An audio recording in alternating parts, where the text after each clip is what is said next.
Okay, hi. Welcome or welcome back if you're not new. Welcome or welcome back to my channel. In today's video, as you read by the title, I am going to be talking about. No, thank you. You can have them. I'm going to be talking about the 21 books that I read so far in 2026. Today is August 11th, and when I set out to do this video, at first I thought it was going to be the 12 books that I read this year, but then I kept remembering and finding through my camera roll that I have read a lot more books this year than I thought I did. Goal for 2026, reading wise, was 50 books. So I am almost halfway there, which feels really, really great. I almost didn't think that I was going to hit my goal of 50 books, but we are on a roll to doing so. I just wanted this to be cozy. I have my notes right here. I have my coffee right here. I'm in front of my coffee bar, and I have stacks of the physical books that I read, and I'll also go over the books that I didn't read physically, whether that was on Kindle Unlimited or an audio book. Also, one thing I want to mention is that the order of this might be a little bit off. I wasn't 100% sure because I remember reading it, but I don't necessarily remember which one I read first, so on and so forth. So, I guess without further ado, first book that I read in 2026 is Holiday Romance by Catherine Walsh. This book was recommended, or not recommended to me. This book, I got the idea to read this book from Sarah Caroli, and she said that this was one of her favorite Christmas romance books. And so she read it when she was like on a plane, I think. I think that's what she said in her video. And I did the same thing. I read it on a plane on a vacation. It was really, really good. Definitely one of my favorite romance novels in general, if I'm being so honest. Just the fact that it's Christmas makes it even better. I love Christmas, and I haven't found like a romance Christmas novel that I love. And this one is really, really good. I did end up reading this after the holidays. If you can't tell, I read it in January, but it was still great. I was still in the spirit, and it was really, really good. I think it was like the first week of January. So pretty much still Christmas time. Okay. In Holiday Romance, we are following Molly. We are following Molly and Andrew, and they meet on a plane. They're both from Ireland. Okay, they're both from Ireland. They both live in Chicago, I'm pretty sure. I know it's the States, but I'm pretty sure the city is Chicago.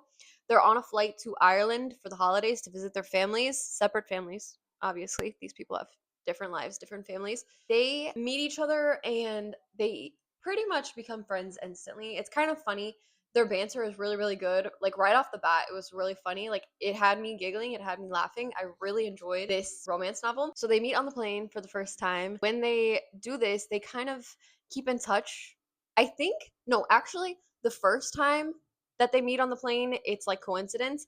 And the second time they meet on the plane, it's another coincidence. I don't know if they're sitting right next to each other each time, but it was like a coincidence that happened back to back. And then I think they got each other's numbers and then just kept the tradition going. Like they would book their flights purposefully to be next to each other. And throughout this, they each had different relationships. Like this was years, I think. It's kind of a slow burn in that way. I really enjoyed the aspect of them becoming friends first. And I feel like that kind of made me realize that I enjoy a trope where they're friends first and then they become lovers or romantic partners. But I really enjoyed this one. Their banter was so sweet, and because it was, yeah, you can have some more. Hold on. I gave this book 5 out of 5 stars, and I feel like that is big for me because I'm not a super big romance person and also not a super big Christmas book person. So just the fact that this was both of those things, but I loved it so much. I really, really enjoyed it. I love pretty much every aspect of this book. The next book that I read is Snowed In by Catherine Walsh, the exact same author as Holiday Romance. This is set in the same universe as the previous book. The main characters of this one are Megan and Christian. Like I'm Megan too. And I remember liking this one a lot too. I'm pretty sure one of those main characters is one of the other main characters' sibling. I don't remember which one exactly. I'm not gonna lie, I don't remember this one as much as I remember the first one. I do know that in the beginning of this book, Megan leaves her husband at the altar, or fiance at the altar, so they're not married yet. And there's some tension there. There's a character arc with that. I remember one specific scene in the very beginning at a bar, if you've read the book, and it made me laugh. I really did enjoy this one. Just, I guess, like I said, Megan's character arc from leaving her husband at the altar and how she deals with that, and at the end, how she's like okay with that, essentially. Yeah, they had great banter in this book too, I remember. But I do remember liking the banter from the first one better. I don't think you have to read. Uh, you kind of do. You kind of have to read Holiday Romance before you read Snowden. But both of them were really, really good. I loved both of these books. Catherine Walsh is definitely, I need to read more of her books because she's a good one, good author. I would give that one 4.5 out of 5 stars. Just that half a star less because I did enjoy the first one so much more, and this one kind of felt like it was a little bit shadowed by that one. Next, I wrote a court. Next, I read A Court of Thorns and Roses by Sarah J. Maas. This one is very popular, and I don't know if I necessarily need to explain what happens in this book. However, I will, just a little bit overview, just a little bit. This book is a Beauty and the Beast retelling, which I didn't really see reading it. I think I knew that going into it, and I understand like it a little bit, but I guess I don't really remember Beauty and the Beast if I'm being so honest anyways. So maybe it does follow it to a T, but I think that it's just like the way that the characters look that are like Beauty and the Beastish. Let me know if I'm wrong. I don't actually know if I'm right. So maybe I'm wrong. In this book, we're following Feyre, and she lives at home in poverty, and her homeland is separated from the land of the fairies. I think that's the name of them in the book. But they're fairies, essentially. They're like half human, half fairies. She is a hunter. She provides for her family. She's the only one in her family who does any of that stuff. Doesn't Nobody else provides for them. She is in the woods hunting for her family, and she shoots a wolf, but she thinks it's just a wolf, but I think it's a wolf slash man. People show up from the fairyland to take her to the fairyland. She thinks she's going to attest or pay for her sin, basically, or her crime. That doesn't end up happening. She actually lives very, very well. She's being fed well. She's in this great house. We meet the main character, the male main character, Tamlin. He's part beast, part human. He is honestly great from the get-go. I loved Tamlin. There's also another character who I really, really enjoyed in this book. I think he was my favorite character, if I'm being so honest. But yeah, I really enjoyed this one. I did give it 5 stars, 5 out of 5 stars. There were a lot of politics involved in this book, and I'm not going to give anything away, but the end of the book was my favorite. I loved, if you've read the book, you know what I'm talking about. I loved the end of the book. That was my favorite part. I loved everything leading up to that too, but something about the end of the book was really great. I remember the imagery and like the worlds in this book being really beautiful, and I loved that part of it. I do have the rest of the books, and I think I'm gonna just make a video reading the rest of the series because I'm very excited to get back into this world. I think I read this in the end of January or February, but I'm super excited to get back into it, get back there, you know? The next book that I read in 2026 is Great Big Beautiful Life by Emily Henry. The two main characters in this book are Alice and Henry. They're both essentially told separately that they are competing to write the biography for this rich and famous woman named Margaret. She is old now. She is pretty close to death. I think we know that from the beginning. If we don't, I don't think it's a spoiler. I don't know. Perhaps. Sorry about that. Margaret comes from a famous and rich family, as I said, and she wants somebody to write her biography. Somebody's got to do it. And so Alice and Henry they're competing against each other. They're not allowed to tell each other about what they're talking to Margaret about and learning about Margaret's life to each other. Henry is a pretty successful writer while Alice is not. She's kind of just starting out. Alice doesn't really even know why she was chosen for this. She's like, why am I even a competitor in this situation? But obviously, the other aspect of this book is the romance that blooms between Henry and Alice. And I liked their romance. I don't know if I would even say I liked it, honestly. The romance was fine, but it wasn't even a big part of the book. And I really enjoyed the part about Margaret's story and hearing her life story way better than the romance that took place between Hayden and Alice. I really just enjoyed the Hollywood, like the old Hollywood vibes that we were getting from Margaret's side of the story. And because of the romance situation, and it wasn't like the best romance or like even the main part of the story. I would say it was 4 out of 5 stars from me. I really did enjoy this. It was also, fun fact, my first Emily Henry book ever. I've since read one more. I plan on reading more in the near future. The next book that I read in 2026 was The Crash. I read this on Kindle Unlimited. Oh, I think I forgot to tell you. I also read Holiday Romance and Snowed In on Kindle Unlimited. And in The Crash, we are following Tegan. She is 8 months pregnant. The dad is kind of not in her life at all. I honestly don't. I think it's somebody that her brother works with or something. The person that got her pregnant. That's honestly not an important part of the story. I don't think, if I remember correctly. Essentially, she is 8 months pregnant. She's not doing the best. She's not super happy. So she decides to drive to her brother's house, who she's very close with. I guess he lives kind of far away. There's a snowstorm. She gets in a crash. She ends up at these people's house, or like, I think, yeah, somehow she ends up at these people's house. Yeah, and the homeowners of this house are Hank and Polly. Hank and Polly, not Holly. Hank and Polly are like keeping her in the basement, trying to make her feel better, telling her she's gonna leave. Obviously, a bunch of scary stuff is happening. This is Frida McFadden. There are a few huge plot twists in this book, and if I'm gonna be so honest, I enjoyed this book. Even though it got horrible reviews on Goodreads, I read the reviews after I read this book and I was like, I didn't think it was that bad. Yeah, I gave it 3.5 out of 5 stars. I didn't think it was that bad. On to the next. This is another Frida McFadden book. It's called Do Not Disturb. I also read this on Kindle Unlimited. We are following Quinn in this book, and she has killed her husband. Pretty much on page 1, right away, killed her husband. She is on the run from the police. She thinks she's gonna, get caught. She killed her husband. What are you gonna do, There again is a snowstorm, which I don't remember there being a snowstorm, but whenever I looked up plot points of this book again, I guess there must have been. Actually, no, that makes sense.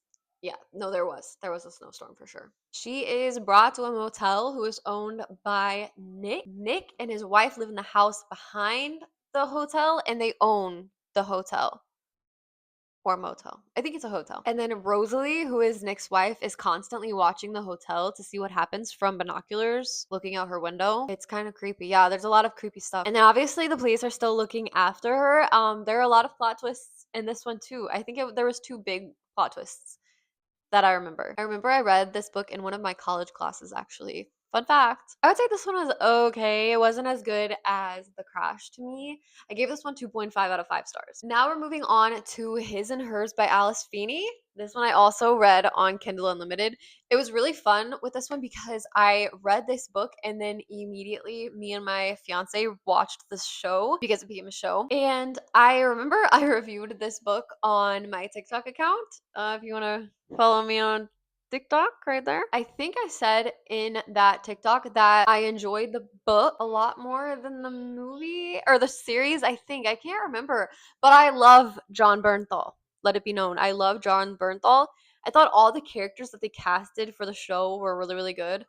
This one is about, oh my gosh, let me remember. Oh yeah, okay. We're following Alice. We're following Anna and Jack.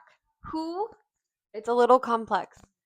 Anna is a TV reporter. Jack is a detective. They still are married. They're married and they have a baby together that passed away. So there's like a whole aspect of grief to this book that I thought was done really, really well, actually. And I remember that Rachel Hopkins is one of Anna's friends from school, like when they were kids. I think she also bullied her though. But essentially, she ends up dead, like her body is found, and they're like trying to figure out who did it.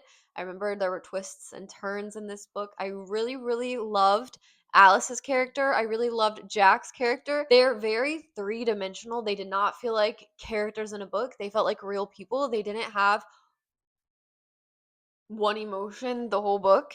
You know what I mean? They were really, really good. I thought their chemistry was really great. Even though it wasn't like romantic chemistry, it was like character chemistry, and I thought Alice Feeney did really, really great at portraying this couple who went through this horrible thing together to try to come out on the other side. And I just think she did it really, really beautifully, honestly. I think I give this a 5 out of 5 stars. I really, really enjoyed the book. They did change a lot of stuff from the book to the show, so if you're wanting to watch and read, I would keep that in mind. My throat's getting dry.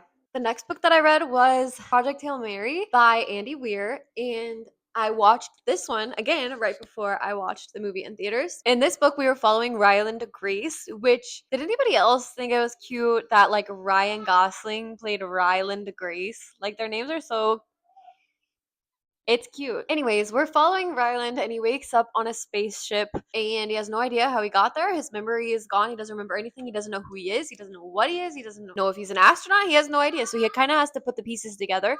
Stuff starts coming back to him.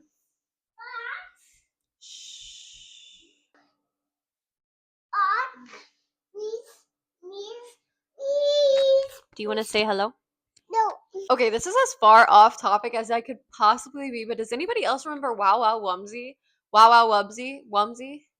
As a kid, because I just found it on Tubi TV for my son, and I was like, what? I forgot that was even a show. It just brought back so many memories. Anyway, so yeah, Ryland is in the spaceship and his memories are coming back slowly. He's learning information from looking at his surroundings. He is remembering things because like memories are actually coming back to him. Essentially, he's on a mission to save the world, which is kind of crazy. But along the way, he makes a friend, even though he's in space. And that friend, let's just say it made me cry. It did. And at the theater, it made me cry too. The movie was done so incredibly well. I was like, wow. It was great. I would say 4.75 out of 5 stars. And I hate to be so picky, but I loved every single aspect. Something you should know about me is I love space. I love the planets. I love the stars. I love the Milky Way. I love everything about outer space. And if you combine that in like a book form, it's great. I love it. However, there was so much scientific words, so many words where I was like, I have never heard this word before. So much math, so much going on. And I give so much credit to Andy Weir because that's incredible that he like learned all of that for this book. But it was just a lot. It was a lot, a lot, a lot, a lot. I found myself like skimming some of the scientific parts. I understand like why it was in there, but I do feel like it was a little bit much. We're keeping on the same type of theme. The next book I read is Atmosphere by Taylor Jenkins Reid, which wait, I forgot I have the physical copy. I'm just gonna straight up say it, okay? 5 out of 5 stars. I loved this book. I loved the romance. I loved the outer space, everything, everything. This is set in the 1980s, and we're following Joan, who becomes one of NASA's first female astronauts, which is just so amazing in itself, okay? That to me is very exciting. I don't know, I love outer space, okay? I don't know, there's something about me and there's something about outer space, and we love it. We love each other. Also, Taylor Jenkins Reid, I read a lot of her books this year. Well, I read 3. I read 3 of her books this year. She's an amazing author. I think she writes just so simple, but also so complex. I just love her so much. I love her. I love this book. I don't know if I want to even give anything away. I don't know. I just feel just read it, okay? 5 out of 5 stars. The next book I read is another one of Taylor Jenkins Reid's books. Also, I have a whole video on my channel if you want to watch me reading these 3 Taylor Jenkins Reid books. But the next one that I read is The 7 Husbands of Evelyn Hugo. This book was really, really great. This honestly reminds me of A Great Big Beautiful Life by Emily Henry a lot because we're getting that old Hollywood feel, like we're getting that story from like a rich and famous person who has a rich and famous family. Sound familiar? It's the same. But yeah, obviously we're following Evelyn Hugo, who wants somebody to write her biography. But yeah, Monique Grant is who we're following, the main character. She is chosen to write Evelyn's biography. She's like mysteriously chosen. We don't know why she's chosen. There's a big plot twist at the end. The plot twist was crazy. Did not expect it. I don't know what I gave this in the past, but I think I'm going to give it 5 out of 5 stars. Yeah, it's a 5-star read. I loved this one. I loved everything about it. Evelyn, they're really good at making her, I say there. Taylor Jenkins Reid, is really good at making 3D characters. This girl felt like she was real, okay? Wanted to pick up her real biography and read it myself. The next book I read was on Kindle Unlimited, and it was also a Taylor Jenkins Reid book. This one was One True Loves. And the premise of this book, I got emotional a lot. a lot during this book. We're following Emma Blair, and she marries her high school sweetheart, Jesse, and they build this life together. They're together for 1 year, and then he goes away on some type of business trip where he has to take a plane over some world, some water, ocean, something. I think pretty positive. He ends up not returning. He's proclaimed dead. The grief that Emma goes through, I felt it in my chest. It was done so beautifully. I know it's such a horrible topic and it's a horrible thing for somebody to go to, but the way that Taylor Jenkins Reid wrote her grief, it was so good. And then years pass. Emma ends up reconnecting with somebody from her past who I think her parents owned a bookstore or a video store, one of those two things. Sam is employed by her family. Emma reconnects with him years later and they start a relationship. Eventually, I think he asks her to marry him. And then they find out that Jesse is alive and he's coming back home. And could you imagine? Can you just imagine? I couldn't imagine. I have no idea what I would do. What's even the right choice? Because now she has to decide between her dead dead alive husband and her new fiance who she has fallen in love with, right? What is even the right choice? Who is even wrong? Sorry. Emma's not even wrong in this situation. You know what I mean? Like no matter what Emma picks, she would not be wrong. Everybody thought he died, you know? And okay, I love this book. I did, but it is a 4 out of 5 stars for me. And the only reason it's 4 out of 5 stars is because I felt like the end was rushed. I feel like maybe that's a unique opinion. I'm not 100% sure what other people are thinking about that. But I thought it was a rushed ending. I love her final decision, I guess I should say. I just felt like the end was kind of rushed. I'm just now remembering some stuff that happened. 4 out of 5 stars. The next book I read was The Academy by Ellen Hilderbrand. I have it right over here. This book was very, very hyped up, and a lot of people like this book.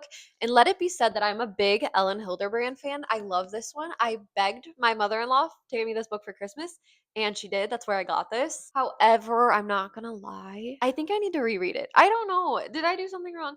I wasn't a big fan of this at all. At all. Essentially, there's this academy. The Academy.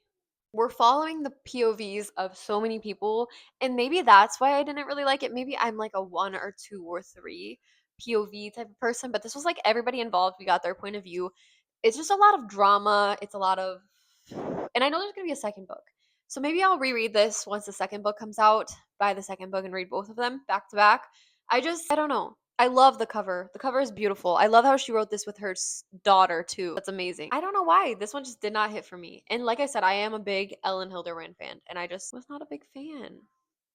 So sad. This next book is my first Riley Sager book that I've ever read. This book got a lot of hype. I remember Haley Pham specifically really enjoyed this book. Like it was her favorite thriller book. So I had a lot of high expectations for this book going into it. The House Across the Lake. The House Across the Lake by Riley Sager. There was a lot to this book that I did enjoy. Let me just tell you what it's about. We're following Casey, who has a drinking problem because she's recently widowed. She lives in a house. The house is across the lake. Actually, there's a lot of houses all around the lake. She's watching specifically this glass house that is across the lake from her house with binoculars while she's drinking her bourbon pretty much all the time. She's drinking all the time. She's essentially watching this rich couple. I think it's Catherine and Tom. Catherine and Tom Royce is who we're watching across the lake. Yep. And she like is putting pieces together while she's watching them, trying to figure out what they got going on. Essentially, there's a big plot twist in this. The big plot twist, I will say, I did like. I did enjoy the big plot twist. But then there's another big plot twist, and I didn't like it. It was more supernatural, and there are times when I think supernatural is a necessary aspect of a book, but there are also times when I'm like, that's not necessary, and this one isn't not necessary. I was not a big fan of the end of this book. I would say this is probably a 3.5 stars for me. I don't know. I always feel so bad because I'm like, do I just need to reread it and maybe I'll understand why everybody loved it so much? I do like his writing and I do want to read more Riley Sager books. This one just it didn't hit for me. I don't know why. The next book that I read was a very exciting read, and I think it really let me know that my love for fantasy books, it's there. I do love them. 5 out of 5 stars. I know you've heard about this one. This is by Rebecca Yarros. In this book, we are following Violet Sorrengail. Violet Sorrengail. I believe that's how it's said. And the male main character is Xaden. Violet she was born to be a scribe, and that is because there are different quadrants, and there is a scribe quadrant and there is a writer's quadrant, like writer, like writing dragons quadrant. And her whole life she thought she was going to be in the scribe quadrant. That's what she's been studying for. That's what her father was. However, her mother, she's like head leadership, like up there, leadership with the writers quadrant, right? Writer on the dragons. Once her father dies, I think it's been some years since her father passed away, her mother is forcing her to be a writer. There is an enemy of hers. Her family has an enemy, and one of their descendants' names is Xaden. He's the male main character. They end up falling in love. They get dragons. I love the dragons. I'm not gonna lie, I am a huge fan of dragons. Space and dragons, if you want to impress me. Space and dragons is what we're learning in this video. This is a five-star book. I cannot wait to get the rest of the series. I don't have them. And it's really sad, but I want to hopefully this year for Christmas. I'll put it on my list, my Christmas list. 5 stars if I didn't say it again. If I didn't already say it. 5 stars. The next book that I read in 2026 is Book Lovers by Emily Henry. This is my second Emily Henry book following Great Big Beautiful Life. In this book, we're following Nora and Charlie. They're both writers. I'm pretty sure that he is a book critic and she is a writer. Essentially, they fall in love in this romance novel. Plot twist, they fall in love. We're following Nora and we're following Charlie, and they're both writers, and Charlie is an editor, a brooding editor. Yeah, I remember he was like a grumpy guy. I don't know why I can't remember this one that much. I do remember like the thick of the book though. Pretty sure if I'm remembering correctly, Nora just went through a breakup and she's going to this small town that is the setting in a book that Charlie rated poorly or something along those lines. Like he doesn't like the book, I remember, but he's actually ends up actually, is that a spoiler? I think that's a spoiler. There's a couple plot twists in this book. I really enjoyed both of these characters. Honestly, I really did. I thought they were really, really great. Thought the romance aspect of it was good. It's kind of like literary fiction with romance because I remember there were a lot of other big points to this book. I'm sorry, I don't think I'm explaining this book correctly, but I don't know why I can't remember it. I do remember enjoying it. Yeah, I think I would give it 4 out of 5 stars. This follow-up book makes sense with that past book that I just read. I read Just Friends by Haley Pham. This book was like my number one anticipated read of 2026. I was so excited. I've never pre-ordered a book before. So excited for it to come in the mail. And when it finally did, I was ecstatic. I was like, "Oh my gosh, I have this book in my hands." And it feels so good. I love the way that her cover feels. It's just so good. Just Friends by Haley Pham. We are following Blair and Declan. Yes. How can I forget? I want to preface that I know that this book got a lot of hate. I don't think it deserved all of the hate that it got at all. I thought this was a very cute romance. If you're saying cute romance, I think this is the epitome of that. I really, really do. I will admit that some of the words were clunky together, but again, debut novel, first novel. It's not going to be perfect. I just think some of the sentences were a little bit not even confusing because I guess they were all understandable, but yeah, I guess clunky is the best word. The story that happens, I guess it is a little bit of that miscommunication trope, which can be frustrating in any miscommunication trope. But I thought her characters were really cute, and I know that she said it's not supposed to be her and Ryan, but like that maybe she subconsciously did this. But I thought it was so cute, even if she purposefully did it. I love her and I love Ryan and I love their channels. So I don't know. I've had a hard time coming up with a rating for this, but I think I'm gonna settle with 4 out of 5 stars. Next, I read The Hunger Games by Suzanne Collins. I never read these books in middle school, so I'm very, very behind in my late 20s reading The Hunger Games. I read this book and then I immediately watched the movie because I remember watching the movie, but it's so long ago that I couldn't really remember. And it follows the movie like to a T. Like I loved like there's one aspect of the movie that I was like, "Oh, that's a little bit different," but almost everything else is to the T. But I do like the description that we get in the book. Everybody knows what The Hunger Games is about. Everybody knows what The Hunger Games is about. We follow Katniss and Peeta and they're hungry. They're playing a game. I'm just kidding. I don't know. It's a classic. 5 out of 5 stars. Literally could not rate it lower than that. Oh gosh. I didn't read these back to back, but I feel like it makes sense to do this one next because I read Catching Fire. I think I read 2 books in between these two. Catching Fire was so good, and I need to watch this movie because I've never seen any of the next movies. I've only seen the first one. Catching Fire was way better. I was so surprised. I was like, how are you gonna like top the Hunger Games? That doesn't even can't even think about that in my head. How are you gonna top the Hunger Games? This book did. I loved it. There was a couple plot twists. I didn't even know they were gonna end up back in the games. I didn't. Maybe that's normal. Maybe that's a spoiler. So sorry if it's a spoiler. No, honestly, no. At the beginning, I thought that they were going to go back in the games, or somebody was gonna go. There was gonna be games. I thought, but it ends up that I don't want to spoil anything. I just 5 out of 5. I okay, 5 out of 5.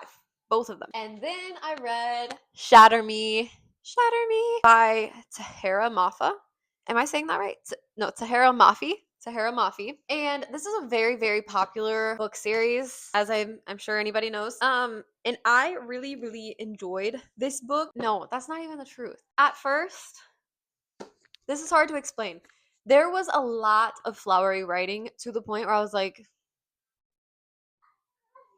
was getting irritated. I really was. And I was like, there's just too much. There's like the like repeating of phrases and then the marking it out with the lines. And I understand all of that is for dramatic effect. I understand that.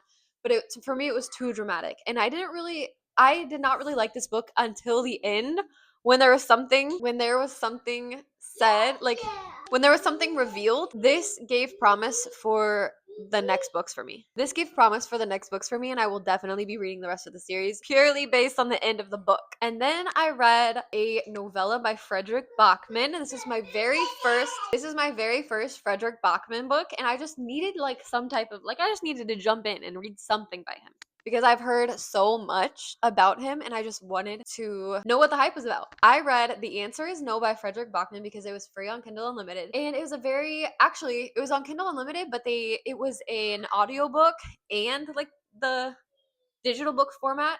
So the audiobook would read it for you and it would highlight as the audiobook said it would highlight it in the digital book. And this was such a fun. I think I read it in like an hour because of that format. Like I did it at like 2 times speed. And it was so cute. This book was like very emotional and it was funny. It was hilarious. I was laughing out loud. I was like, "Oh, this is just a silly little book." No, I was crying too. I cried at the end. And maybe I'm just an emotional person, but the way that this book it just like throws in like messages and like life lessons and I was like, wow, hurt my heart. 5 out of 5 stars. And then I read another popular book series. Well, I read the first book. The Summer I Turned Pretty by Jenny Han. The Summer I Turned Pretty. Okay, I'm not gonna lie. I feel like a little bit bad because I wasn't a big fan of this book. It just felt like high school drama to me. Like, yes, there's like the romance, but I didn't even like it. Like, I thought he was just meh. I don't know. And I feel really bad. Like, this is my thing is like, what is wrong with me? Should I reread this book? So many people like this book, and I just really was not a fan. And I have the other 2 books. I'm like, I have to read them. And I will because they're like fast little reads or whatever. But I just wasn't a fan. I honestly don't even know what to rate it. 2.5 out of 5. Is that fair? Is that okay? If I rated that. I will say one thing I did like about this book was Susanna, who, and maybe that's just the mom in me. Like, I'm a mom, I have 3 kids. So maybe I just related to the adults in this book.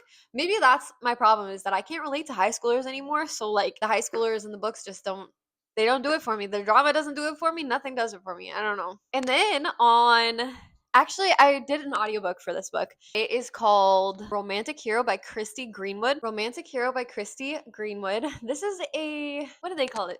A magical realism book / romance book. Yes. So essentially, this book we're following Gertie in this book, and she is an author. She writes romance novels, and she recently went through a breakup with her long-term boyfriend. Henry. And then one day, after doing a manifestation ceremony or something of that sort on the roof with her neighbor, she ends up bringing into her life River Oakley, who is a character in one of her books. Essentially, River is the love interest. And honestly, I thought they did the twist at the end really good because I was like, how are they gonna make these people end up together? It doesn't even make any sense. Like he is a character in her book coming to life in the real life. But they actually did it really well, and I actually really enjoyed this book. I think I would give it 4.5 out of 5 stars. Like it was very high in my opinion. There was the fake dating trope, and I thought they did it really well. Actually, I thought it was funny and cute. I feel like that trope is kind of frustrating, not frustrating, but I guess it's kind of repetitive. And I feel like it's kind of hard to do it. It's kind of hard to do it fresh and new, even in a magical realism book. But I thought they did it. I thought Christy Greenwood did it pretty well. And the most recent book that I read was Don't Let Him In by Lisa Jewell. This is my second Lisa Jewell book. I also read None of This Is True by her. Really did enjoy that book a lot. And this one is so this has then and now timelines, just like none of this is true did not have then and now. I don't think. This has then and now timelines, but it's also following a couple different people, and it doesn't tell you who it is. It doesn't tell you who it is at the beginning of each chapter. And if I'm being so honest, this book is 400 pages. I think it's like 460 something. Like it's a lot of pages, and it was so unnecessary. This could have been 200 pages. This could have been 250 pages max. This was way too many pages. I thought the story was fine. I like the ending. They tied it up to into a bow, I thought really well. But it just did not need to be this long. And honestly, that does like lower my rating because you think you're coming upon the end and then you're just like, no, I still have 100 pages left. I think I would give this book 3 out of 5 stars. And that concludes all 21 books that I read this year. I hope you enjoyed it, and I'm excited. I have a lot of new videos planned. I have reading vlogs planned. I have book related videos planned, and I'm just really excited to get those out. So you could do all of the YouTube things, like follow, like subscribe, all the things. And I will see you in the next video. Bye.